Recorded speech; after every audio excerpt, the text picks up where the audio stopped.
Здравейте, колеги! Сега ще ви покажа какво забелязах аз. Виждате къде точно е подал, къде е огънало, какъв му е проблем. Ние констатираме, намираме къде е грешката и ги отстраняваме, а дори ги подобряваме. Ще ви покажем какво ще направим с стилажа от Сенор, как ще подобрим самата технология. Какво веднага ми направи впечатление? Профила е Knauf Magnum. Самият отвор е доста голям и нормално тук да поддаде, много по-лесно ще поддаде тук.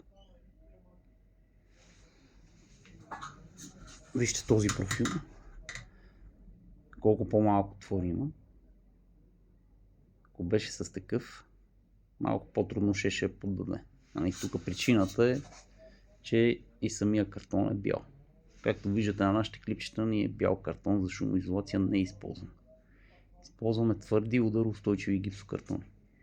Ако беше с тях, с удароустойчиви гипсокартони и с този профил, вероятността да подаде ще да е много по-малка. Да. Ще ви покажем живи и здрави, като го ремонтираме, какво сме направили. Благодаря ви.